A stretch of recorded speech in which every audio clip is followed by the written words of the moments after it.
যদি আপনি ভারতীয় নাগরিক হয়ে থাকেন এবং যদি আপনার জন্ম 1987-এর আগে হয়, অথবা যদি আপনার জন্ম 1987 থেকে 2004 সালের মধ্যে হয় এবং যদি আপনার জন্ম 2004 সালের পরে হয়, তাহলে সেক্ষেত্রে আপনাদের চিন্তা করা কিংবা ভয় পাওয়ার কোনো কারণ নেই। ধরুন আপনাদের কাছে পাসপোর্ট নেই, বার্থ সার্টিফিকেট নেই, কিছু নেই, তবুও আপনাদের ভয় পাওয়ার কোনো কারণ নেই।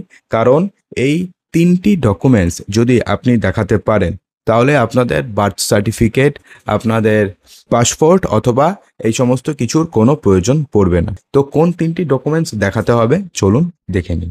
দেখুন বন্ধুরা, এখানে টোটাল তিনটি ভাগে ভাগ করা হয়েছে। একটা হচ্ছে যদি আপনার জন্ম 1 জুলাই 1987-এর আগে হয়, তাহলে সেক্ষেত্রে শুধুমাত্র নিজের আমি একটু পরে 11টি ডকুমেন্টসের কথা বলবো, সেই 11টি ডকুমেন্টসের মধ্যে যে কোনো একটি ডকুমেন্টসে আপনি যদি ডেট অফ বার্থ অথবা প্লেস অফ বার্থ প্রুফ করতে পারেন তাহলেই হয়ে যাবে। যদি আপনার জন্ম 1 জুলাই 1987 থেকে 2 ডিসেম্বর 2004-এর মধ্যে হয়, তাহলে সেক্ষেত্রে দুটো ডকুমেন্টস লাগবে।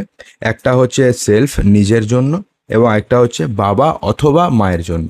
তো এই নিয়ে আমরা ডিটেল ভিডিও করেছি, যার লিঙ্ক ভিডিও ডিসক্রিপশন বক্সে আমি দিয়ে দেবো, সেখান থেকে আপনারা একবার চেক করতে পারবেন।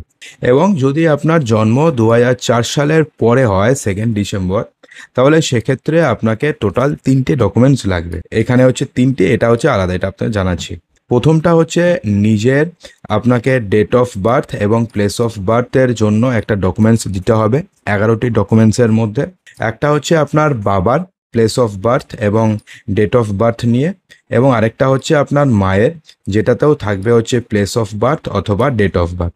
এবং যদি ধরুন আপনার বাবা অথবা মায়ের মধ্যে যে কোনো একজন যদি ইন্ডিয়ান না হয়, তাহলে সেক্ষেত্রে আপনার জন্মের সময় তার, অর্থাৎ যিনি ইন্ডিয়ান নন, তার ভ্যালিড পাসপোর্ট দেখাতে হবে এবং ভিসা দেখাতে হবে, তাহলেই হয়ে যাবে। এক্ষেত্রে তো আর কোনো ডকুমেন্টস নেই, এক্ষেত্রে হচ্ছে উপরের 3টি ডকুমেন্টস আপনার বাবার অথবা মায়ের, এবং আপনার বাবা অথবা মা যিনি ভারতীয় নন, তার ভিসা এবং ভ্যালিড পাসপোর্ট দেখাতে হবে। তো এখানে যে টোটাল 11টি ডকুমেন্টস আপনারা দেখতে পাচ্ছেন, টোটাল যে 11টি ডকুমেন্টস রয়েছে, এই 11টি ডকুমেন্টসের মধ্যে যে কোনো একটি ডকুমেন্টস আপনার জন্য, যে কোনো একটি ডকুমেন্টস আপনার বাবার জন্য, এবং যে কোনো একটি ডকুমেন্টস আপনার মায়ের জন্য লাগবে।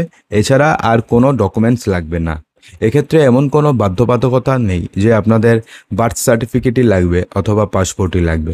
যদি বার্থ সার্টিফিকেট নাও থাকে, যেটা নর্মালি 1987-এর আগে কম মানুষেরই রয়েছে, তা সত্ত্বেও হয়ে যাবে, তা সত্ত্বেও আপনাদের কোনো সমস্যা হওয়ার কথা নয়।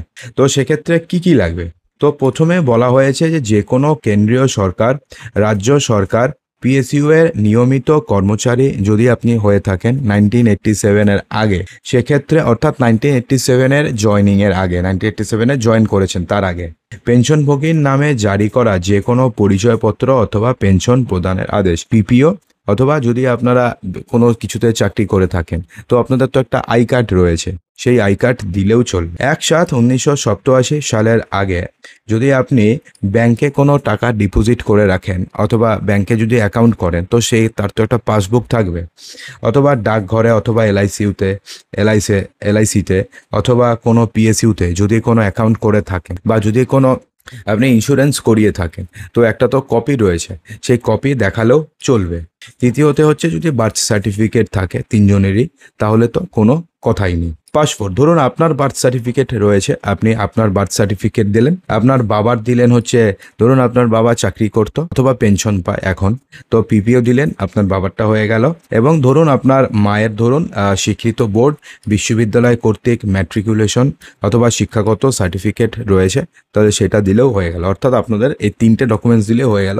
বার্থ সার্টিফিকেট যে প্রত্যেকের লাগবে এমনটা কিছু কিন্তু নেই। 4 নম্বর 5 নম্বরে এটা বললাম, যে এরপরে কি বললাম, পাসপোর্ট থাকলে তো কথাই নেই, বার্থ সার্টিফিকেট থাকলে তো কথাই নেই, অথবা স্বীকৃত কোনো বোর্ড, বিশ্ববিদ্যালয় কর্তৃক ম্যাট্রিকুলেশন অথবা শিক্ষাগত সার্টিফিকেট থাকলে পরেও চলবে।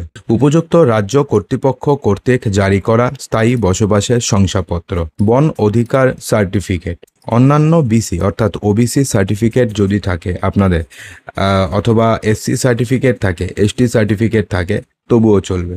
জাতীয় নাগরিক পঞ্জিতে যদি নাম থাকে তাহলে তো কোনো কথাই নেই।